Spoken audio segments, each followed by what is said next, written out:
See the money won't stay for your meal, getting all the piece of pie for your wife. Everybody wanna know how it feels. Everybody wanna see what it's like. Living in a big house, I don't mind. Me and this is the one that's the place to make your money. Alright.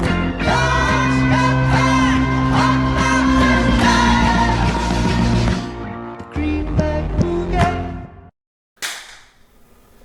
Sejam todos bem-vindos a mais uma temporada, segunda temporada então, do nosso podcast Prison Brief. Eu sou o William Zonato, Estevão, Pedro e Evaldo. Aqui hoje a nossa convidada, a professora Carla. E no episódio de hoje nós daremos continuidade a uma série de vídeos com o objetivo de difundir, de estudar o direito penitenciário a partir de temas relacionados ao cotidiano do sistema prisional brasileiro.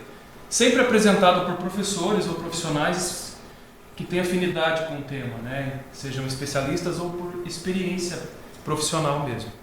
Já peço, acompanhe as redes sociais da Uniamérica e também o canal Prison Brief, criado para trazer conteúdo relacionado ao tema.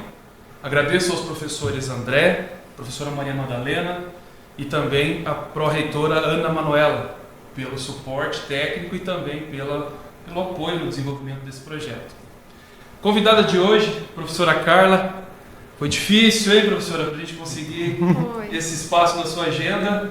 Desde já agradecemos a sua disposição, de estar aqui falando com a gente um pouquinho. A professora convidada, então, vou fazer a leitura do breve currículo dela aqui. Aliás, uma breve leitura do extenso currículo que a professora Carla tem. Ela é graduada em Direito e em Letras, Português e Inglês. Está com doutorado em curso e é mestra em Sociedade, Cultura e Fronteira pela UniOeste.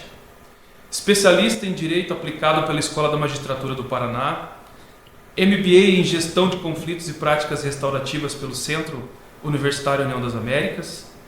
Advogada, conciliadora, mediadora judicial e facilitadora de círculos de construção de paz pelo Tribunal de Justiça do Estado do Paraná, na comarca de Foz do Iguaçu.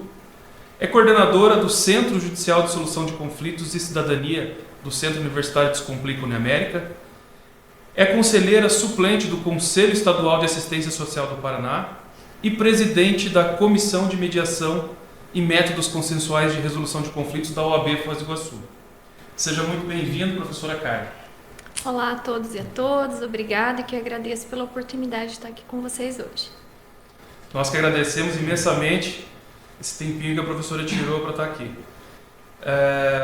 Talvez não tenha ficado claro, a professora Carla, além de todas essas funções que desempenha, também é professora do curso de Direito da Uniamérica. E podemos continuar com essa denominação, professora Carla? Sim, com certeza. Tranquilo? Já estamos acostumados, já foram alunos da professora, eu colega, então vai ser difícil mudar agora a nomenclatura. Não, tranquilo. Muito obrigado.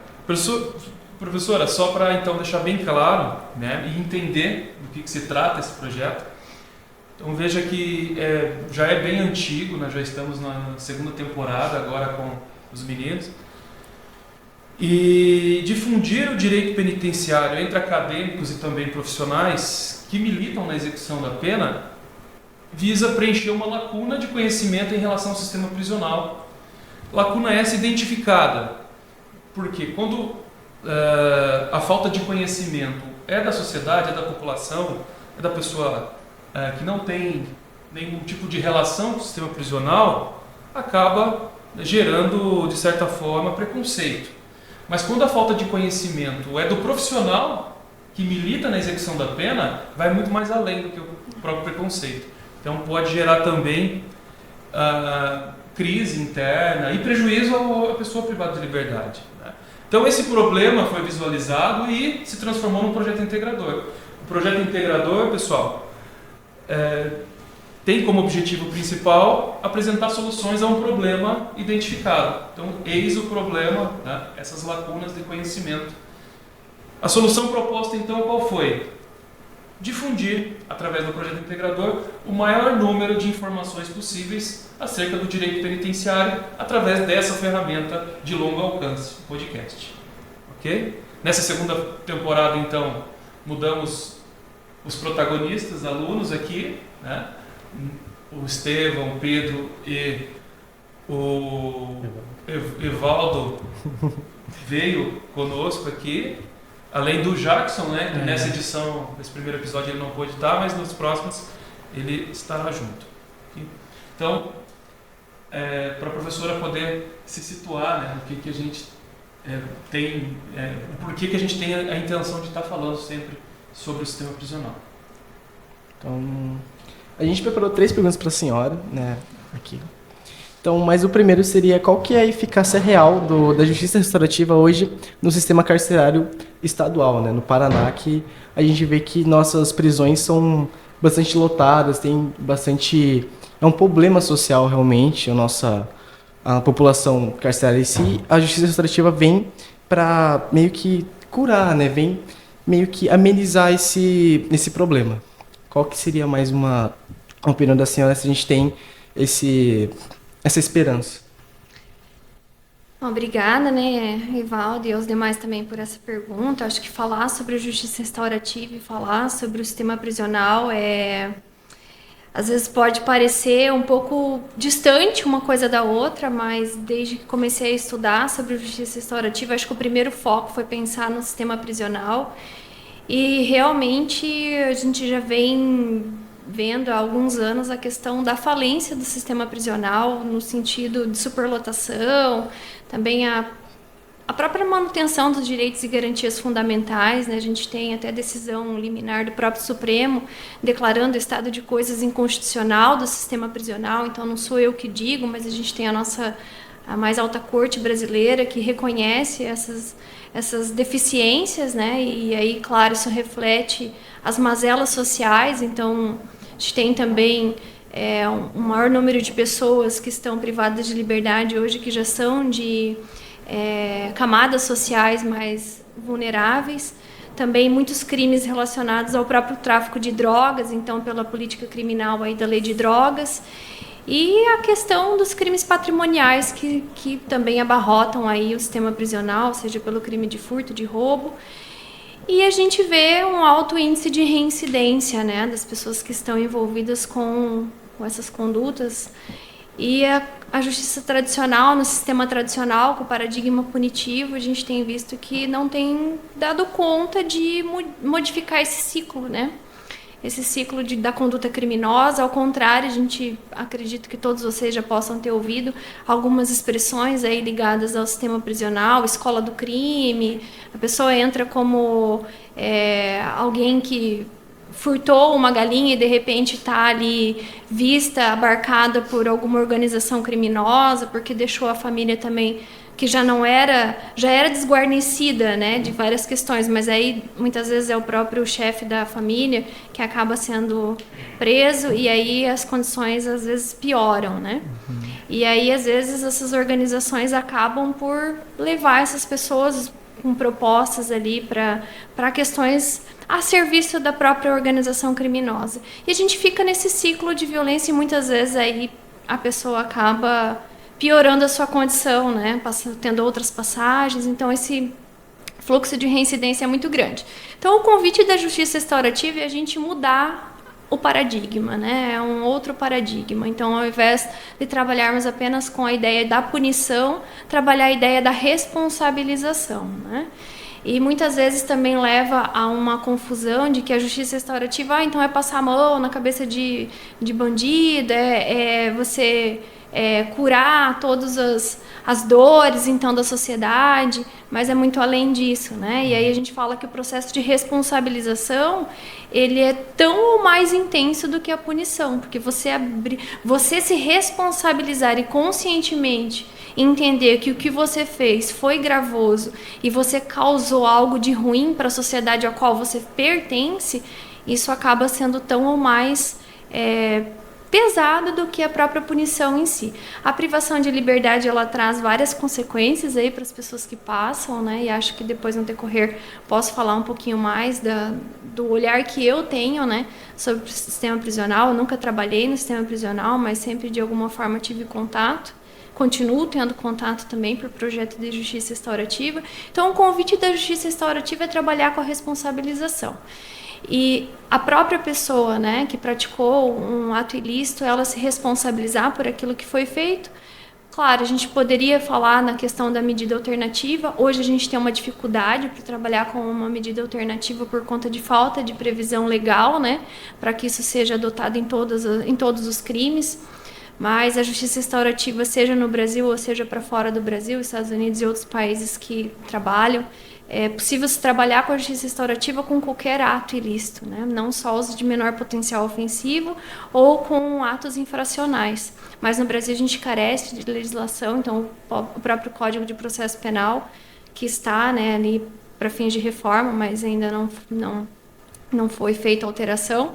Então a gente não tem uma previsão legal para que seja adotado exclusivamente com a medida alternativa. Uma medida complementar aí não dificultaria, não teria problema, porque haveria a pena, enfim, privativa de liberdade com a medida complementar, diferente dos atos infracionais, que a gente tem uma abertura pela própria lei do SINASE ou até pelo próprio ECA, que a gente tem mais facilidade de adotar como uma medida alternativa, né, a privação de liberdade. Mas a gente tem alguns juízes no Brasil que são vanguardistas e já têm trabalhado com uma medida alternativa, né, e a gente tem algumas sentenças nesse sentido, mas não são sempre. Então, a nossa maior dificuldade hoje de pôr a efetividade enquanto uma medida alternativa, penso eu que é principalmente pela falta de carência legislativa, né. No Brasil, hoje, o que a gente tem para regulamentar é basicamente a Resolução 225 de 2016 do CNJ, legislações municipais, né, e algumas outras discussões ali dentro do próprio CNJ, né, incentivos pela utilização, mas a gente carece realmente de legislação. Só para não, né, Sim. não perder a sequência aqui, a gente conseguir manter ainda nesse assunto ali. A gente sabe que existem crimes violentos, não violentos, né? Existem outros, né, que trazem mais ou menos repúdio, né? E então a professora disse que a justiça restaurativa, essa forma de punir alternativamente ao sistema prisional atual, que entende-se falido, caberia em todos os casos. Sim, a gente tem como realizar, né, as práticas restaurativas com qualquer tipo de crime, seja ele do menor potencial ofensivo até o mais gravoso, e inclusive os teóricos e as realizações práticas demonstram que quanto maior grave é a conduta, melhor é o resultado, né? Maior é o resultado, para fins até de responsabilização, de restauração, seja das próprias situações envolvendo a vítima, né? Existem várias práticas da justiça restaurativa. Muitas vezes no Brasil a gente acaba pensando que justiça restaurativa é círculos de construção de paz, mas círculos de construção de paz é uma das práticas restaurativas, mas a gente ainda tem encontro vítima-ofensor, conferências de grupos familiares, para além dos círculos restaurativos, círculos de construção de paz e outras também práticas aí dentro do paradigma restaurativo. Então, a gente tem como no Brasil não é um movimento tão recente, mas a partir de 2010 foi abraçado pelo Poder Judiciário, então que se iniciam essas discussões no Brasil. A partir de 95 em diante, 98, era mais discutido ali nas comunidades do Rio de Janeiro, a partir de práticas comunitárias. Então a gente não tem muitas experiências assim com crimes muito graves, né? Mas para fins, por exemplo, dos Estados Unidos, existem práticas sendo realizadas no próprio corredor da morte. Então pessoas que estão ali com previsão para serem mortos relativos a crimes como homicídio, e aí as práticas são realizadas. Nos Estados Unidos também tem muitas práticas com vítimas de violência sexual. E especificamente com violência sexual, eu fiz um curso, uma capacitação, do qual a gente teve a oportunidade de ver depoimento de vítimas que participaram ali desse encontro vítima-ofensor, especificamente com relação a crimes de violência sexual. E essa é uma das maiores, um dos maiores convites da mudança do paradigma, né, para punitivo para o restaurativo, porque hoje no sistema tradicional brasileiro a gente tem a vítima sendo ouvida como testemunha, né? Ela é mais uma prova, ela vem para chancelar muitas vezes o que o Ministério Público tenta demonstrar. Acho que esse ponto é excelente, assim, para esclarecer, né, para o maior número possível de pessoas. Porque a vítima tem um papel muito importante, então, na justiça restaurativa. Na justiça restaurativa, sim, porque ela é vítima, né? Ela não é um elemento de prova, ela não é ouvida para reforçar ali, demonstrar a materialidade, que o crime aconteceu, que aquela pessoa é o autor do crime. Ela está ali na posição de vítima. E a gente fala muito sobre assistir até inclusive as pessoas que estão no sistema prisional, mas muitas vezes a vítima ela acaba sendo deixada de lado nesse processo, né? E quando você tem a oportunidade de sentar para conversar, claro, ali por meio até das próprias práticas e princípios da justiça restaurativa, a gente vê o quanto o crime ele deixa marcas profundas, né, nas vítimas. E essas marcas, muitas vezes, elas são suavizadas, né? São deixadas de lado, não é recebido um tratamento, não tem um acompanhamento, não tem uma equipe multidisciplinar para acompanhar essa vítima, seja um assistente social, um psicólogo, ou enfim, aqui olhar as necessidades da vítima, né? E a justiça restaurativa ela tem um olhar um pouco diferente também para o próprio agressor, né? Porque o agressor ele também tem necessidades. O que aconteceu com o agressor para que ele rompesse então o contrato social e ele praticasse uma conduta que é ilícita, que não é aceita socialmente? Ele também tem necessidades, né? E no processo tradicional nada disso acaba ganhando, não tem esse olhar. Quais são as necessidades da vítima? O que a vítima precisa? Ela precisa da privação de liberdade do agressor? Será que é somente isso? O que mais que ela precisa, né? Para restaurar a sua condição enquanto pessoa mesmo, né? Porque vamos pensar nos crimes de violência sexual, né? Ouvindo o depoimento de uma vítima, ela vinha de um transporte público, desceu em um ponto, como fazia sempre de costume, e naquela oportunidade ela acabou sofrendo um estupro, né? Ela foi violentamente agredida, apanhou muito, perdeu consciência. E depois de passar por toda essa violência e ser vítima, ela ainda se colocava na posição do que eu fiz de errado, né? O que eu poderia ter feito diferente? E aí, se você vai para o processo criminal tradicional, ela vai ser ouvida, muitas vezes as perguntas que acabam sendo feitas, ele acaba por revitimizar, né? Porque não é dado, às vezes, um tratamento... Primeiro grau, segundo grau, terceiro grau. Primeiro grau, segundo. E aí a gente viu já, infelizmente, cenas bem chocantes de vítimas de violência sexual serem questionadas de alguma forma um pouco invasivas, não a respeitando enquanto vítima, porque a vítima ela é vítima, ela nunca vai ser culpada pelo que aconteceu, porque senão ela não seria vítima, né?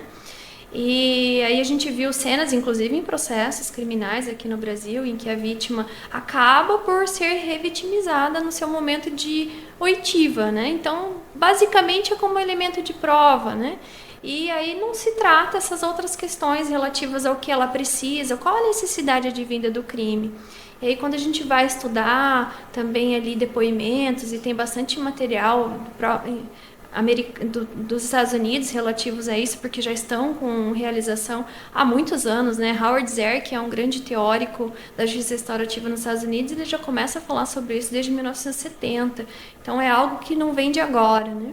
E aí a vítima sempre traz essas angústias, a falta de segurança em seguir adiante, ou de sair da posição de culpado. O que eu fiz de errado para eu ter sofrido essa agressão, para dona da sua própria vida e se sentir novamente capaz de sair sozinha à noite, de não se sentir culpada pelo que aconteceu, porque de culpada ela não tem nada, né? A gente poderia levar para outros vieses sociais, né?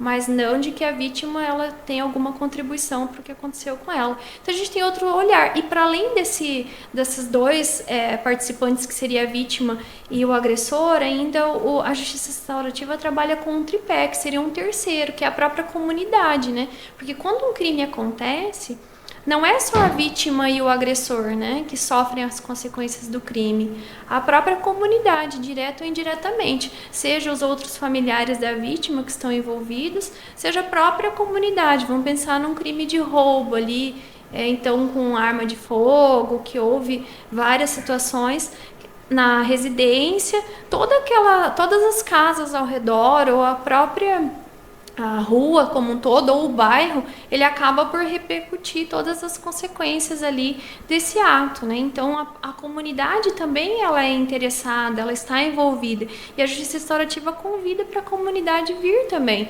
tanto para auxiliar a vítima, como também o agressor, porque o agressor, ele também precisa, né, de ser olhado, de verificar o que está acontecendo com ele, né? E aí se a gente olhar o próprio sistema prisional, hoje a quantidade de pessoas que adentram o sistema prisional com baixa escolaridade, com várias outras mazelas sociais aí, às vezes sem vínculos afetivos, não tem mais pai ou mãe, ou enfim, se rompe os vínculos afetivos, se tem dificuldade financeira e tantas outras questões, né? Então a gente, sem adentrar muito em algumas expressões, mas a gente tem muito pobre, né? O pobre sendo encarcerado.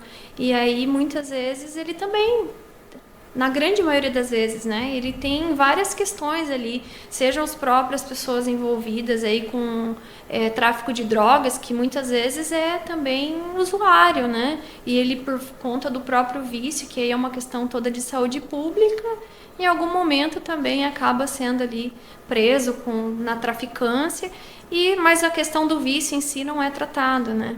Às vezes, para ela conseguir sanar o seu vício, ela não consegue sair desse vício, daí ela vai procurar mais droga, e ela acaba traficando como no meio de uma mula, assim, ela basicamente é usada de mula, daí ela vai presa, então, tipo, ela queria sanar o seu vício, ela queria lá se satisfazer com o seu vício, ela vai, trafica para conseguir dinheiro para comprar mais droga, só que ela é usada de mula pelos traficantes maiores, né, assim, ela acaba indo presa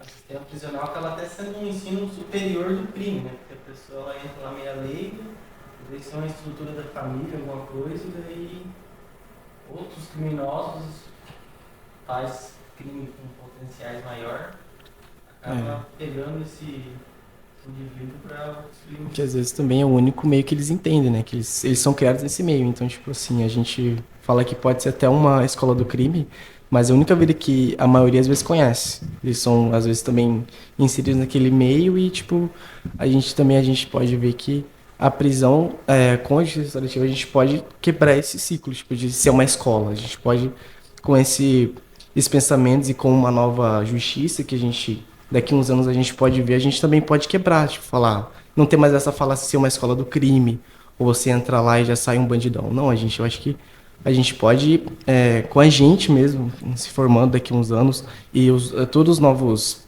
juristas e estudantes, a gente pode estar mudando esse cenário. Eu acho que é importante a gente estar sempre aberto a isso, tipo, não ficar meio que que era antigamente, com a gente vendo a prisão como o pior lugar do mundo. Claro que hoje em dia no Brasil mas a gente tem como reverter isso nos próximos anos. Eu vejo que com a professora explicando sobre todo esse conteúdo e todo sobre a justiça restaurativa, a gente tem essa oportunidade, finalmente. E o Rafael mencionou que às vezes a prisão acaba sendo como uma escola do crime, tanto que a gente vê que as maiores facções do país, elas cresceram dentro da prisão, né? Elas não se formaram dentro da própria prisão. Que acaba que um traficante conhece um assassino que conheceu, eles vão formando uma facção e geralmente elas se formam e crescem dentro da própria penitenciária, né? Exato. Professora, muito bom, tá gerando discussão. Isso aí, isso que precisa. Bom, sabemos, né, ao estudar a própria história do direito, nós vemos que o direito, a partir das penas e das prisões, as prisões muito mais recentemente do que as penas, né, evoluiu e não vai parar, né? ele nada mais reflete uma conduta humana, né? A conduta vem primeiro, depois a necessidade de se ajustar, do direito a ajustar essa conduta. Mas, enfim, a grande dúvida, que fica, para quem não, principalmente para quem não é um estudioso do tema, né, é justamente essa questão. Como a vítima ela precisa participar e querer participar, e nós temos um sistema prisional, como vocês bem disseram, né, onde existe ali um problema que o Estado não está em todos os momentos ao mesmo tempo, né, favorecendo, sim, né, que o crime organizado acaba se aproveitando dessa situação. A grande dúvida é, nós temos um perfil extremamente reincidente, né, que comete há dados de que mais de 70% das pessoas privadas de liberdade hoje, elas são reincidentes, né? Então, a dúvida que fica é isso, né? Serviria para qualquer tipo de conduta, né? De agressão, desde que a vítima, então, também aceitasse. Mas para que isso tenha sucesso, e aí, assim, pensando no amanhã, numa evolução do sistema prisional como um todo, os estudiosos desse tema, justiça restaurativa, acredita que esse vai ser o único, talvez o principal, seria essa palavra, meio de punição? Pensa nisso como sendo o principal meio de punição? Ou ainda assim, dependente de um sistema, de um segundo sistema para aqueles que não consigam se adequar, principalmente pensando na vítima? Tá. Vou retomar aqui um pouquinho, né?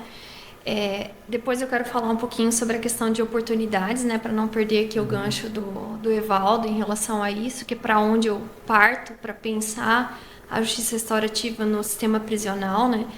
Mas primeiro, acho que um esclarecimento, né? Nem sempre é necessário com que haja o encontro vítima-ofensor, essa é uma das práticas, né? Mas ainda é possível e não é sempre realmente que vai ser sentado vítima-ofensor, seja no encontro vítima-ofensor, seja num círculo restaurativo, nem sempre, né? Não há necessidade, claro, existe aí essa prática específica do encontro vítima-ofensor e o círculo restaurativo que a própria vítima e a comunidade podem estar presentes, mas para além disso existem outras práticas que podem ser realizadas somente com os agressores, somente com as vítimas, chamar a vítima e comunidade ou seus apoiadores, então pessoas das quais elas entendam que nesse processo é importante que estejam junto porque ela se sente fortalecida com a presença dessas pessoas, então também pode vir agregar ali essas pessoas, né, a participação, mas não é sempre que vai acontecer ou que seja obrigatório participar.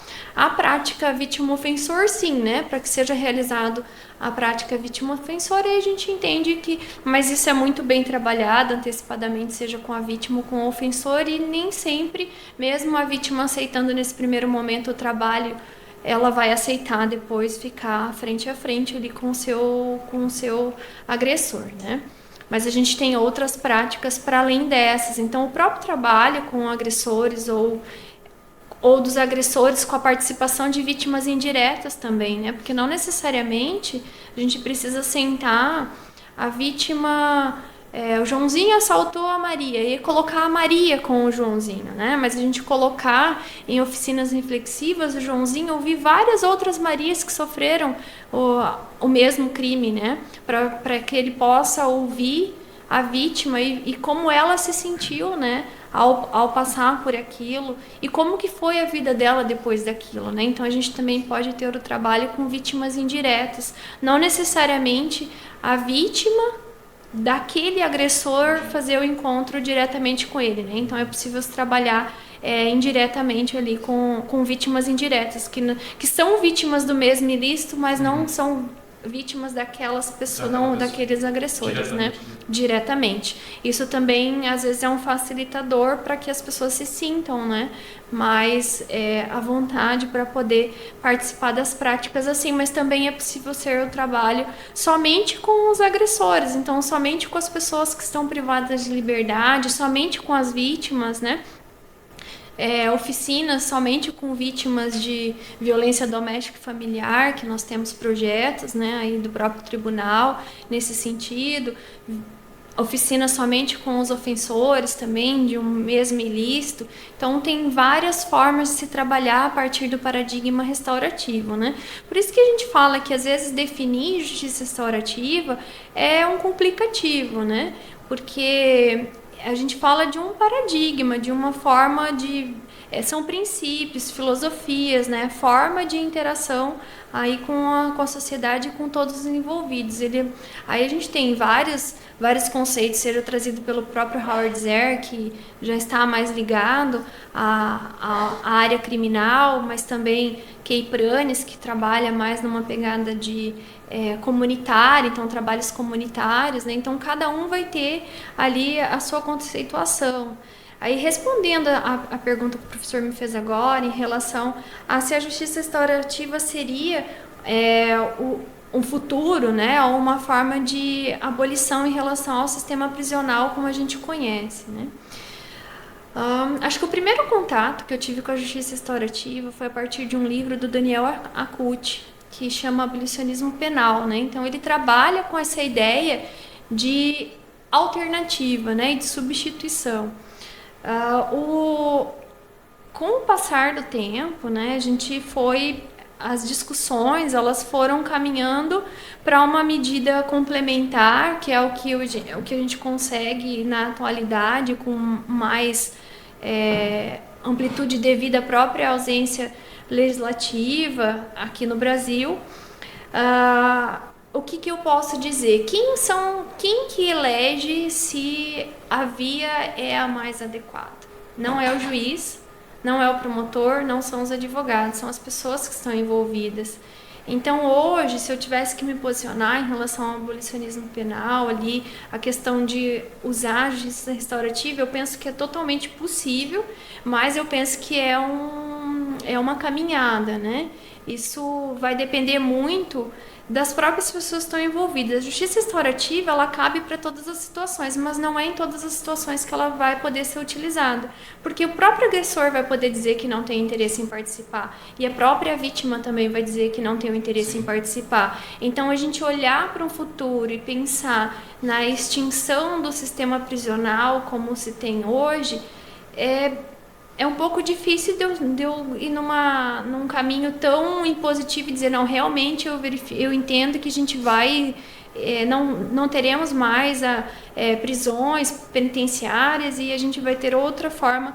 Acredito que sim, porque acredito que numa evolução das penas, assim como a gente teve com o passar da história, penas que eram super cruéis ao que se chega hoje ao sistema prisional. Então, se a gente olhar para depois, acredito que é possível, enquanto humanidade, a gente pensar em uma forma diferente do que a gente tem hoje, porque confesso para vocês que uma inquietude minha já há alguns anos é como entender se a gente segrega a pessoa da sociedade e aí a gente pretende com que ela volte melhor do que ela saiu a partir do... Como se fosse resetar um chip ali, né?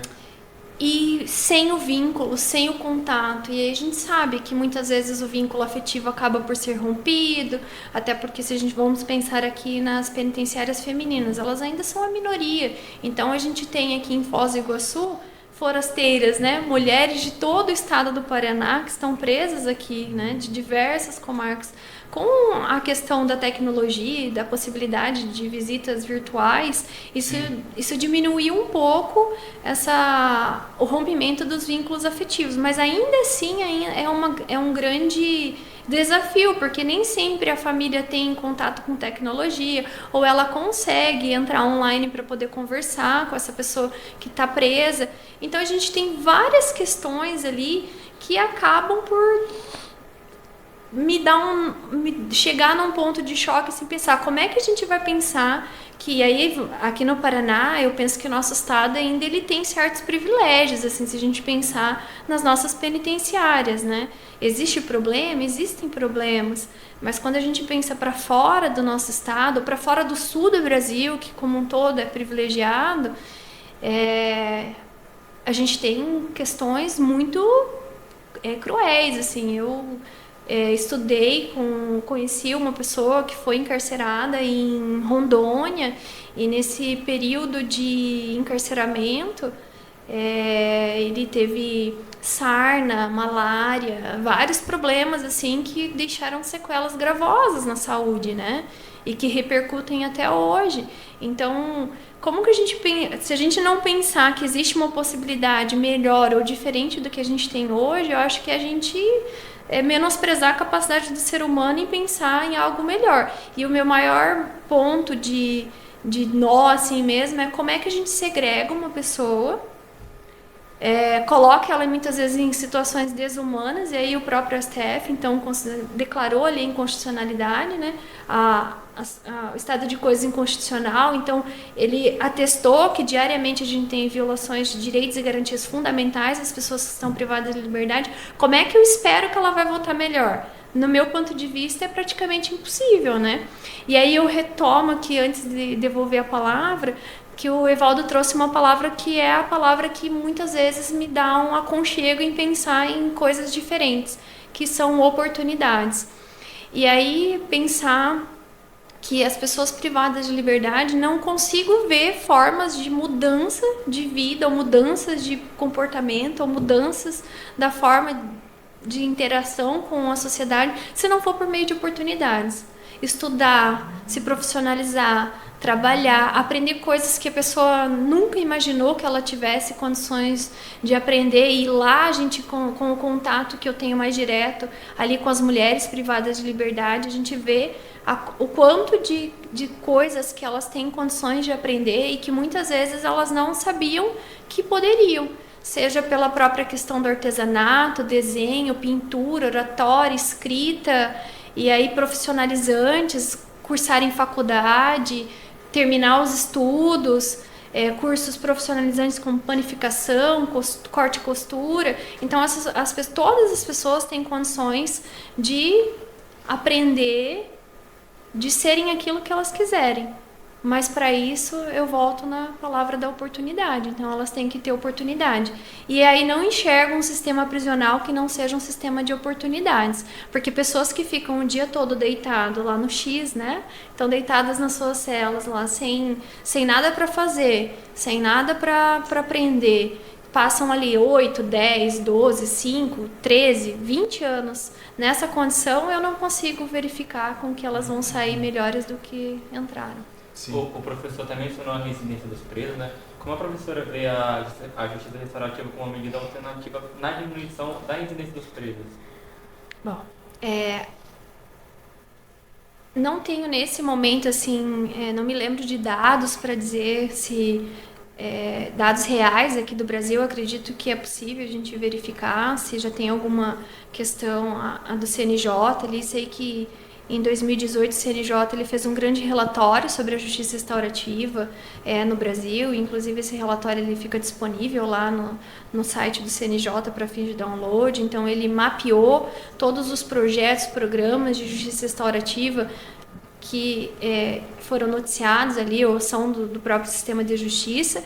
Agora eu não me lembro para fins de dados específicos para apresentar, mas um dado indireto que a gente vê que realmente as pessoas que passam pelas oportunidades ali de conhecer as práticas restaurativas, vivenciam a questão da construção dos princípios, elas tendem a uma mudança de comportamento, né?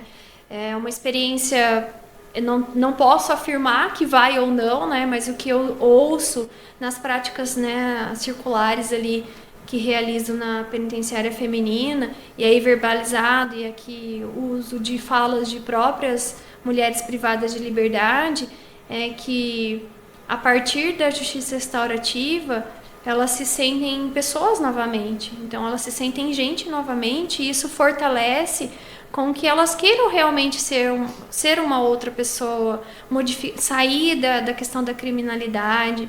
E aí eu vi de uma interna, né, de uma mulher que se sentiu amada depois de tanto tempo, valorizada, respeitada, que alguém estava realmente interessado em ouvir o que ela tinha para dizer, ela contar a sua própria história, sem falar do processo, porque muitas vezes essas pessoas também são só ouvidas dentro do processo, ninguém sabe quem elas são. As perguntas do magistrado que antecedem ali a falar do próprio fato, que é para falar de si, são muito mínimas, né? Qual o seu nome, a sua idade, tem profissão, qual é a sua renda média mensal, mas a gente não passa para além disso, né? Não se vai para outro viés, conhecer essa pessoa, saber quem ela é, o que aconteceu, isso não tem muita importância, né? Para fins ali da sentença condenatória. Saber por que ela cometeu tal crime, o que levou ela a fazer isso. Ela vira um número, às vezes. Ela vira só um número de processo e é isso. Ninguém, eu acho que na prisão se alguém entra na prisão, acho que a gente deixa de vê-la como uma pessoa e sim como um bicho, um animal. Então, eu acho que com a justiça restaurativa a gente tem a humanização tanto da vítima quanto do preso pra gente, né, poder ter uma nova visão, já que eles estão lá 10 anos, a maioria às vezes tem bastantes anos e eles já se sentem como animais. São tratados como animais em várias prisões, em várias carceragens. Então eu acho que é bom, né, a gente ter essa perspectiva, essa esperança de ter essa humanização. Nesse sentido que a professora disse em relação a ser ou não o único, né, meio de punição no futuro, isso é claro que é algo que é difícil, né? Ninguém tem uma bola de cristal. São tendências, né? Não só a justiça restaurativa, temos a APAC também, né? Mas veja que a própria APAC, né, ela tem como um meio, uma forma, ela pensa que o sucesso da APAC hoje é porque ainda existe o sistema prisional clássico, né, atual, vigente. Então acaba que, olha, veja, existe uma opção, né, fora daquele sistema padrão. Então venha, né, adere a esse sistema e que você não precisa passar por aquele, né? Então há alguns estudiosos ali, alguns livros que tratam desse tema, sucesso da PAC caminhando ao lado do sistema prisional atual, né? Mas professora, caminhando assim para o fim agora, né? O papo tá bom, as informações são muito preciosas, acredito que ficou bastante claro, né, em relação a esse formato, mas eu gostaria de perguntar para a professora, como disse no início, talvez a falta de legislação, né, hoje é o motivo pelo qual isso ainda não está mais forte ainda, né? E essa falta de legislação, ela vem talvez da falta de interesse político em relação a isso, a essa modificação, e junto com essa pergunta, né, eu já peço para que o professor indique obras, livros, para aqueles que querem de repente estudar um pouco sobre o tema. Joyce, bom, né, a gente provavelmente, né, existe um desinteresse político, também desconhecimento, né, porque me lembro de uma audiência pública que teve no Paraná para falar sobre a realização de práticas restaurativas com vítimas de violência doméstica. E aí teve muita fala que demonstrava desconhecimento em relação ao que seriam as práticas restaurativas, e aí posso falar porque quando um dos trabalhos de conclusão de curso da minha especialização ali em Direito Aplicado foi falar sobre a realização ali de práticas restaurativas com vítimas de violência doméstica, e aí fui questionada também pela banca que me avaliou se isso não seria um processo de revitimização, até que ponto isso seria valoroso ali para a vítima, colocá-la, falar sobre isso. E aí a gente tem a própria vítima dizendo, né, que é libertador poder falar na sua condição de vítima, né? E então Penso muito que é por desconhecimento, por achar que justiça restaurativa é uma panaceia, assim, vai caber em todas as situações, então a gente vai parar de punir as pessoas, então agora a gente vai abraçar as pessoas e as pessoas vão continuar fazendo o que bem entenderem, praticando condutas ilícitas, roubando as pessoas, furtando, traficando, enfim, tantas outras condutas. Quando ao contrário, né, o processo de responsabilização, de aceitação, de você se aceitar enquanto uma pessoa que transgrediu alguma coisa, que fez alguma coisa de ruim para o outro, esse processo é um processo, como eu disse, tão mais pesado do que você ser privada de liberdade. Porque hoje o que me fica muito claro na fala de muitas pessoas ali que são presas, é de que ela se revolta com a questão da prisão, né? Ela não consegue olhar aquilo que ela fez e entender que o que ela fez não foi bom não só para ela, mas não foi bom para um monte de gente. Não foi bom para a pessoa que foi vítima, não foi bom para a sociedade, porque se gera uma sensação de insegurança.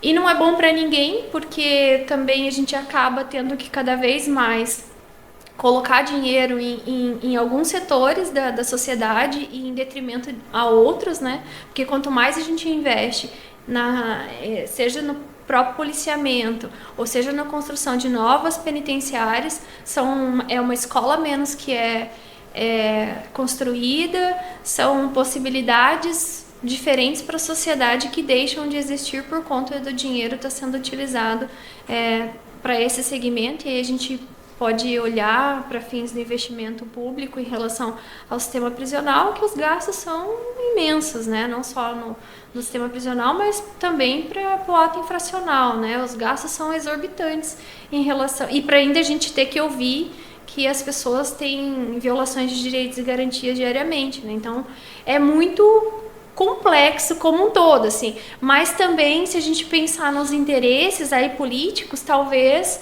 você pregar a criação de leis mais punitivas, ou com tempos de pena maior, ou com criação de novas vagas no sistema prisional, talvez isso, por um desconhecimento, talvez por um anseio social de maior segurança, só tenda, né? Então, talvez o debate ele gire em torno muito mais disso na área política do que em buscar uma outra possibilidade, porque essa é o que tem sido repercutido e falado há tanto tempo aí no meio político, né? É porque a legislação tem caminhado no sentido contrário a uma pena alternativa, né? Recentemente, o pacote anticrime trouxe ali a pena máxima, subiu de 30 para 40 anos. Mas, professora, acho que podemos fazer o encerramento. Sim. Muito obrigado pela sua presença, pelo esclarecimento sobre o tema. E gostaria que a professora deixasse uma ou outra obra sobre isso. A professora já falou sobre um livro, né, que trouxe a primeira visão em relação a isso. Como que é o nome do livro mesmo? Nós temos um dos livros mais conhecidos é o Trocando Lentes, né, do Howard Zehr. O Howard Zehr também tem um livro um pouco menor que chama Justiça Restaurativa, que também é muito conhecido. Mas temos as obras da própria Kay Pranes, né, Práticas Circulares, Círculos de Construção de Paz. Aí tem algumas obras no Brasil também da Kay Pranes junto com a Caroline Boyle Watson, que são de livre distribuição, então estão à disposição no próprio CNJ ou em outros sites relativos ao próprio Ministério Público do Estado do Paraná. Também tem um acervo bem grande sobre justiça restaurativa, e por serem obras de livre distribuição é fácil de encontrar, né? Que são esses livros da Kay Pranes, que são Círculos em Movimentos. A gente tem uma plataforma no Rio Grande do Sul, aí com incentivo da Unesco também, dessa obra, que é o Círculos em Movimentos. Tem No Coração da Esperança, o Manual do Facilitador, são todos livros de livre distribuição, então foi movimento envolvendo, claro, o sistema de justiça, e aí tem também subsídios do governo ou até de outras organizações internacionais que têm recursos, então são livres, são e-books, né, de livre distribuição. Também tem no próprio eu e mais 2 colegas professores, né, a professora Maria Eugênia e também o professor Augusto Balalai, né, organizamos uma obra de justiça restaurativa, ela é uma obra coletiva, Tá com ele também aí, não? ele de livre distribuição. Eu não trouxe não ele, trouxe. poderia ter trazido, acabei não me lembrando, mas também depois coloco o link à disposição para ser divulgado no próprio Isso. Instagram, né, Legal. A do professora me presenteou projeto. com um exemplar. E esse livro ele é muito interessante porque são autores de várias regiões do Brasil que falam sobre justiça restaurativa.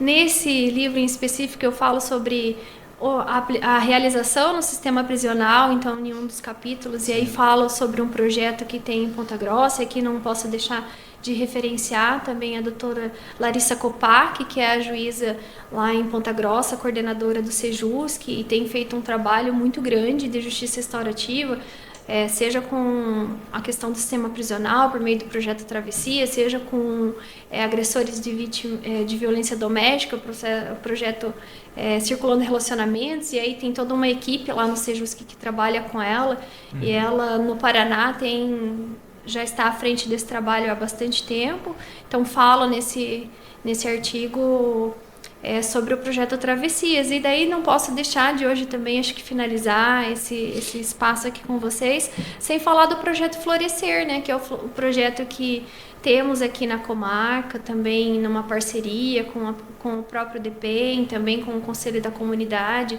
da Execução. Sim. E aí também não posso deixar de mencionar que sou conselheira no Conselho de Execução Penal, ali segunda secretária, né, da atual diretoria. E aí a gente tem feito, juntamente com também os acadêmicos que têm participado, por ser um projeto do Sejusc, né, aqui do Polo Avançado, o próprio Tribunal de Justiça também envolvido, que é um projeto que a gente não senta vítima e ofensor, mas a gente senta com ali as pessoas privadas de liberdade que foram os agressores, né? Nesse caso em específico a gente trabalha com as mulheres, então, que de alguma forma praticaram ali o ato ilícito, aí na sua grande maioria ligadas ao tráfico de drogas, né? Que é o que se tem de mais próximo hoje uma justiça restaurativa. Né? Na comarca e Complexo Penitenciário de Foz do Iguaçu. Isso, há quase 2 anos também, já quase 250 mulheres privadas de liberdade que participaram desse projeto de justiça restaurativa. E que está concorrendo... E que estamos concorrendo aí o selo, né, das prêmio ODS. do ODS, né? Minha América aí tá Exato. Maravilha. Está concorrendo ao selo ODS desse ano 2023. Projeto inscrito. E aí os meus desejos e os meus votos, né, que para além desse projeto Florescer, que também não posso deixar aqui de mencionar, né, a Adriana Cioli, servidora do GMF, do Tribunal, né, da Justiça do Estado do Paraná, que idealizou esse projeto, começou a trabalhar lá em Piraquara, e depois a gente conseguiu replicar aqui em Foz do Iguaçu. Para além disso, que a gente tenha muitos outros projetos de justiça restaurativa, a gente consiga expandir para além da feminina, as masculinas, que daí o nosso... Acho que é do interesse até da própria vara de execuções penais, né? E aí o nosso universo... Que é muito... encontra apoio também na própria VEP local. A própria juíza também, né? E não posso deixar de mencionar, né, a doutora Juliana Zanin, que também tem sido uma grande incentivadora das realizações de justiça restaurativa, sempre incentivando com que a gente siga com tanto o projeto Florescer, mas a ideia de se amplificar para as penitenciárias masculinas, e aí o nosso universo ele é quase 20 vezes maior, né, em relação ao próprio sistema, a quantidade de mulheres privadas de liberdade. Então a gente tem buscado se estruturar para esse atendimento, e esses são os meus desejos, os meus votos aqui para a comarca de Foz e para todas as outras, né, para que se tenham mais projetos, mais programas de justiça restaurativa, e para que a gente consiga pensar em formas diferentes daquela que a gente tem na nossa caixinha mental, né, que é algemas e grades, mas que a gente possa pensar para coisas diferentes. Maravilha. Então, fica a dica, né? Conheçam a teoria, leiam as indicações, porque para poder opinar precisa conhecer, né? Para ser legítimo em debater em relação a favor ou contra esse e qualquer outro assunto, antes a gente precisa conhecer o tema, conhecer as teorias, conhecer a prática. Exato. Né? Só assim a gente vai poder ter uma opinião de fato, né, consistente. Muito obrigado, professora, novamente. Aos alunos, Valeu. muito obrigado. valeu. Obrigado. Que isso. Valeu? Vou deixar todas Obrigada. as redes sociais também embaixo na descrição, né? Da professora Beleza. Carla, também do nosso grupo do Instagram, né? Então a gente vai estar aí ligadinho também. Legal. Se quiserem deixar perguntas também, né? É. pessoal? Vamos fazer Exatamente. nas próximas Se imagens quiser. aí, qualquer colaboração. Muito bom. Valeu. Show. Rapaziada.